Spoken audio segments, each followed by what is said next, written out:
NS का मतलब होता है नॉर्मल सेलाइन। एनएस का मतलब क्या होता है? Normal saline. ये एक नॉर्मल पानी है, डिस्टिल्ड वाटर, शुद्ध जल है और कुछ नहीं है। नॉर्मल सेलाइन एक शुद्ध जल है, इसमें हल्का सा नमक मिला दिया जाता है। हल्का सा नमक इसलिए मिलाया जाता है कि जब आप इस नॉर्मल सेलाइन यानी एनएस को चढ़ाइएगा तो शरीर में पानी की कमी को वो पूरा कर देगा। जैसे किसी मरीज को डायरिया हुआ है, आपको पता है बाबू, डायरिया में बहुत ज्यादा लूज मोशन होने लगता है।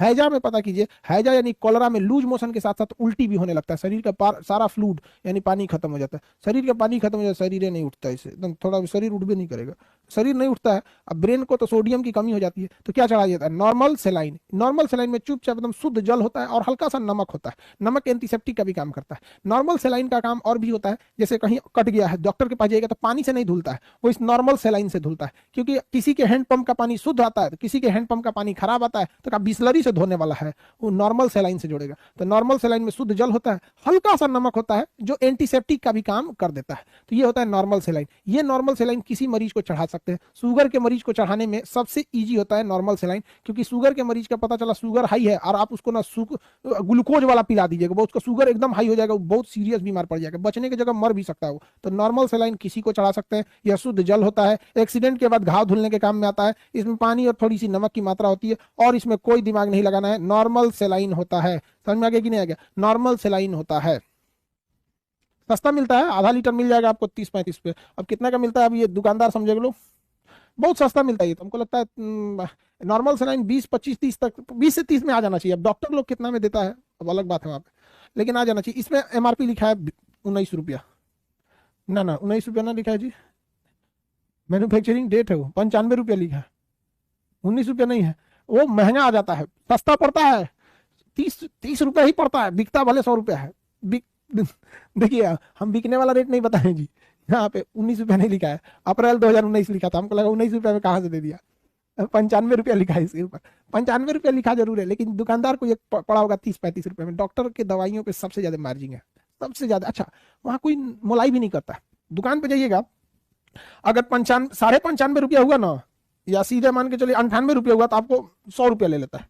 आप 1 रुपया नहीं कम करा पाते हैं दवाइयों की दुकान पर, शुरू से उन्होंने कम ही नहीं किया है, जबकि सबसे ज्यादा मार्जिन दवाइयों पे, सबसे ज्यादा मार्जिन दवाइयों पे। अच्छा, अगर ये चीजें ऑनलाइन हो गई, ऑनलाइन, तो इनमें बहुत लॉस होगा, क्योंकि ऑनलाइन तो कंपटीशन के चक्कर में सब चीजें सस्ती हो जाएंगी, तो ये लोग विरोध कर देते हैं कि नहीं, हमारा रोजगार चला जाएगा, ऑनलाइन नहीं होना चाहिए। तो अब दवाइयों की दुकान पर भी ऑफर आने लगा है, 25% छूट, 20% छूट, हमारे पास से दवाई खरीदिए, फ्री में दवाई का छिलका ले जाइए। मतलब अलग अलग टाइप का, समझ में आ गया कि नहीं? दवाई का कवर तो फ्री में कोई दे सकता है। तो एनएस समझ में आ गया? एनएस, इसमें ना एनर्जी नहीं होता है, इसमें केवल वाटर होता है। और हमारे शरीर से अगर पानी निकलता है ना, तो सोडियम भी लॉस हो जाता है, इसलिए नमक की मात्रा जरूरी होती है। इसमें नॉर्मल वाटर और NaCl होता है। अच्छा, ये जो होता है, सोच रहे अब आता है डी सीरीज, डेक्सटोज। डेक्सटोज, अरे भैया बताओ बताओ बबुआ, हम आपको पढ़ाए थे जिसमें ओज लगा होता है, वो शर्करा यानी कार्बोहाइड्रेट होता है, जैसे ग्लूकोज, फ्रुक्टोज, सुक्रोज, माल्टोज, डेक्सटोज। तो इसे थोड़ा डेक्सटोज, तो डेक्सटोज क्या है? डेक्सटोज एक प्रकार का शुगर है, एनर्जी दे देगा।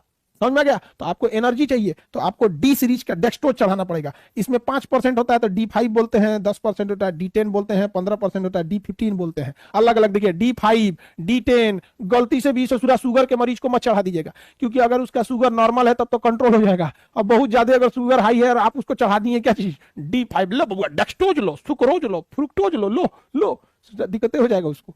समझ में आ गया कि नहीं आ गया? बहुत दिक्कत हो जाएगा, बहुत दिक्कत हो जाएगा। तो शुगर के मरीज को बच बचा के दिया जाता है। इसका इसका रेट कितना लिखा है भैया इस पर? 35-40 रुपया का दिखा है कि 32 रुपया लिखा है? हाँ, इतने लिखा है, बिकेगा कितना में किसको ध्यान? ठीक है, किसी को दिक्कत? अच्छा, अभी दोनों को मिला दीजिए, इसमें थोड़ा भी एनर्जी नहीं, इसमें थोड़ा ठीक ठाक एनर्जी, दोनों को मिला देंगे तो बन जाता है डीएनएस।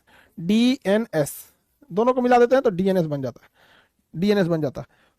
नॉर्मल आदमी को चढ़ाया जा सकता है, बाकी डॉक्टर ज्यादा समझता है। डॉक्टर के बिना प्रिस्क्राइब के आप किसी को कुछ नहीं चढ़ाइएगा। इनकी जो ना मना रहे खान साहब तो पढ़े कि चढ़ा दो किसी को, इसलिए कभी कभी ना हमको बायोलॉजी पढ़ाने में डरो लगता है, कहीं ऐसा ना घरे जाके किसी को चढ़ा दे। सब हाय हमसे ज्यादा जानते हो, डेक्सट्रोज लगेगा, कोनो कहा D5 का जरूरत है देने का, क्या जरूरत है D5 देने का? हम चाहेंगे हुमाच के D15, 15% डेक्सट्रोज शर्करा चढ़ेगा, कार्बोहाइड्रेट की मात्रा ज्यादा रहनी चाहिए, D15 चढ़ाओ। अरे यार, तुम लोग ऐसा कभी मत करना, लड़की लोग से भी विशेष विनती है, ठीक है? ऐसा गलती नहीं करेंगे लोग, ये डॉक्टर का चीज है। तो ये एनएस हो गया, नॉर्मल सेलाइन, ये डेक्सटोज, दोनों को मिला दीजिएगा, डेक्सटोज नॉर्मल सेलाइन, डीएनएस। क्या हो जाता है, डीएनएस हो जाता है। हो गया। अगला होता है आरएल, ये इसमें बहुत ज्यादा प्रोटीन होता है। कुपोषण वगैरह आदमी को आरएल दिया जाता है, जैसे कोई बच्चा को उसका पूरी ऊर्जा ही खत्म हो गई, एकदम कमजोर हो गया है, एकदम क्या हो गया, कमजोर हो गया, डायरिया ने उसकी पूरी हालत खराब कर दी, पता चला 10 दिन से उसको कॉल रहा था, उसको उठल बैठल नहीं जा रहा है, एकदम पकड़ के उठा रहे, बाबू बाबू उठो उठो उठो, बाबू खाना खा लो, हाँ मुंह खोल दो बाबू, मुंह खोल, सोचा तो नहीं तो बहुत दिक्कत होगा, चढ़ा दो क्या चीज, R L, Ringer lactate, Ringer lactate इसका होता है फुल फॉर्म आरएल का, रिंगर लैक्टेट, छोटा डिब्बा में आता है, एनर्जी इसमें क्या होता है, ज्यादा होता है, रिंगर लैक्टेट आरएल, समझ में आ गया कि नहीं, रिंगर लैक्टेट आरएल चढ़ा दिया जाता है, आरएल चढ़ा दिया जाता है, ठीक है, कुपोषण वगैरह में, कुपोषण में, ठीक है। अब कई को अपने में प्लान बना रहा होगा, कुछ लड़कियां एकदम छोट छोट होती है, 13-14 किलो की, एकदम छोटकी, भगवान कितना अच्छा सर बता दिए, यही अब पियेंगे हम पानी में डाल के, ऐसा कोई कोई ऐसा नहीं करने की जरूरत है, दिक्कत हो जाएगा आप लोग को, आरएल चढ़ा देंगे लोग यहाँ पे। एक होता है मेट्रोन, एक होता है सेफ्रॉन, सेफ्रॉन ये तो है मेट्रोन, देखिए मेट्रोन, मेट्रोन ये ऑपरेशन के बाद दिया जाता है, अमूमन डॉक्टर इसको यूज करता है ऑपरेशन, ऑपरेशन के टाइम पे यूज करता है यहाँ पर, ये थोड़ा सा जैसे चढ़ा देता है ऑपरेशन के टाइम पे, अलग अलग ऑपरेशन में अलग अलग यूज होता है, कोई हार्ड एंड फास्ट रूल नहीं है कि यही चढ़ाई करेगा, डॉक्टर की अपनी विवेक, उसको कैसा मरीज है, मरीज का उम्र क्या है, मरीज का हेल्थ कैसा है, मरीज को कौन सी बीमारी है, ये सब चीजों पे डिपेंड करता है, शुगर का रहेगा तो उसको अलग, खांसी हुआ है तो उसको अलग, सबका ये डिपेंड होता है, बस आपको नॉर्मल के लिए दे रहे हैं, मेट्रोन होता है। एक होता है हेमेक्सिल, इसका यूज डॉक्टर सबसे कम करता है, हेमेक्सिल का यूज करने से सबसे ज्यादा बचता है, क्योंकि ना ये बहुत हाईली रिएक्टिव होता है, चढ़ाएगा तो शरीर कांपने उपने लगता है कभी कभी, तो इसका यूज डॉक्टर कम करता है, बहुत कम, बहुत हाईली, अच्छा यूज करेगा ना तो वहां वो खड़ा रहेगा चुपचाप, क्या हो रहा है निकाल देगा फटाक से, तो हेमेक्सिल का उतना डॉक्टर यूज नहीं करता है, कम यूज करना चाहता है हेमेक्सिल का, समझ आ गया कि नहीं आ गया। तो इधर का जरूरत नहीं है, ये आपको याद रखना है। एनएस में नॉर्मल सेलाइन होता है,